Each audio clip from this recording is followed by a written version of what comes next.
কাশ্মীরের হামলার ঘটনায় দুই প্রতিবেশী দেশ ভারত পাকিস্তানের মধ্যে উত্তেজনা ক্রমেই বাড়ছে। একে অপরের বিরুদ্ধে পাল্টাপাল্টি কিছু পদক্ষেপও নিয়েছে দুদেশের সরকার।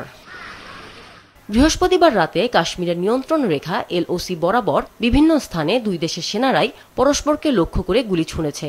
ভারতীয় সেনাবাহিনীর দাবি, পাকিস্তানি সেনাবাহিনী প্রথমে ভারতের কয়েকটি পোস্ট লক্ষ্য করে গুলি চালায়। পাল্টা গুলি চালিয়েছে ভারতীয় বাহিনী। তবে এ ঘটনায় হতাহতের কোনো খবর পাওয়া যায়নি। পাকিস্তানের বিরুদ্ধে ভারতের নেয়া বিভিন্ন পদক্ষেপের মধ্যে উল্লেখযোগ্য সিন্ধু পানি চুক্তি স্থগিতের ঘোষণা। তবে জিও নিউজকে দেয়া এক সাক্ষাৎকারে ভারতে নিযুক্ত পাকিস্তানের সাবেক হাই কমিশনার আব্দুল বাসিত বলেছেন, সিন্ধু পানি চুক্তি একতরফাভাবে স্থগিত বা বাতিল করা যাবে না।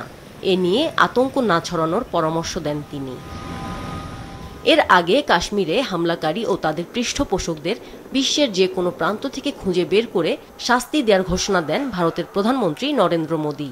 India will identify, track and punish every terrorist and their backers. We will pursue them to the ends of the earth. India's spirit will never be broken by terrorism. এদিকে চূড়ান্ত উত্তেজনার মধ্যে দেশ দুটিকে সর্বোচ্চ ধৈর্য ধরার আহ্বান জানিয়েছেন জাতিসংঘের মহাসচিব আন্তোনিও গুতেরেস। মঙ্গলবার ভারত নিয়ন্ত্রিত জম্মু কাশ্মীরের জনপ্রিয় পর্যটন কেন্দ্র পেহেলগামে বন্দুকধারীদের হামলায় ২৬ পর্যটক নিহত হন। আমিনা লুসি, মাছরাঙা, নিউজ ডেস্ক।